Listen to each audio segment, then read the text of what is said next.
এখন জংঘলত এটা পুখুৰী আছিল আৰু সেই পুখুৰীটোত বহুতো মাছ আছিল আৰু সেই পুখুৰীৰ ওচৰত এটা বুঢ়া বগলী আছিল।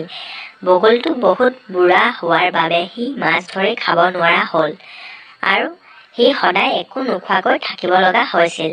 এদিন সি পুখুৰীটোৰ কিনাৰত বহি থাকোঁতে এটা বুদ্ধি সাজিলে আৰু সি চিঞৰি চিঞৰি কান্দিব ধৰিলে। বগলীটোৱে কান্দি থকা দেখি পুখুৰীটোৰ পৰা কেঁকুৰা এটা ওলাই আহিল আৰু বগলীটোক সুধিলে, কি হ'ল কেঁকুৰা দাদা, আপুনি কান্দি আছে যেন? কি ক'বা কেঁকুৰা ভাই, মই এটা আকাশবাণী শুনিছিলোঁ। এই পুখুৰীটোৰ পানীখিনি শুকাই যাব আৰু ইয়াত থকা মাছবোৰ চব মৰি যাব। সেইকাৰণে মই কান্দিছোঁ আৰু মোৰ মায়ে কৈছিল, বিপদত কোনোবা পৰিলে তাক সহায় কৰিবা। বগলী দাদা ৰ'বা, মই সকলোকে এই কথাটো জনাই দিওঁ। তাৰপিছত কেঁকুৰাই পানীৰ ভিতৰত গৈ চবকৈ ক'লে আৰু পানীত থকা মাছবোৰ ওলাই আহিল আৰু বগলীক সকলোৱে সুধিব ধৰিলে, বগলী ভাই, আপুনি আমাক এই পুখুৰীৰ পৰা বচাব পাৰিবনে বগলী ভাই? অঁ ভাইহঁত, এইখিনিতে আৰু এটা পুখুৰী আছে, মই তোমালোকক সেই পুখুৰীটোত থৈ আহিম। সকলো মাছে বগলীৰ কথাটোত মান্তি হ'ল আৰু বগলীয়ে এটা এটাকৈ মাছ লৈ যায় আৰু অলপ দূৰ নি সি মাছটো খাই পেলায়।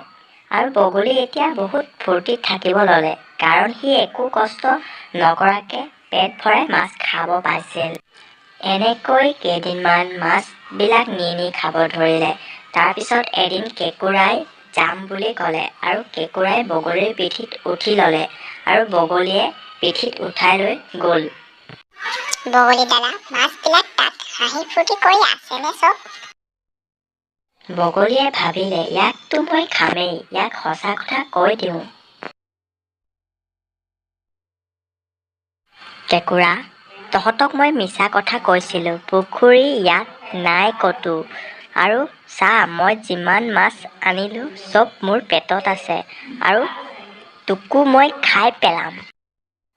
কেঁকুৰাই ভাবিলে, ই যদি জীয়াই থাকে ইটো পুখুৰীৰ চব মাছ খাই পেলাব। এইটো কথা ভাবি কেঁকুৰাই তাৰ হাত দুখনে তাৰ ডিঙিত চেপা মাৰি ধৰিলে আৰু বগলী উশাহ নোপোৱা হ'ল আৰু আকাশৰ পৰা বগলীটো তলত পৰিলহি আৰু লগালগ মৰি থাকিলে।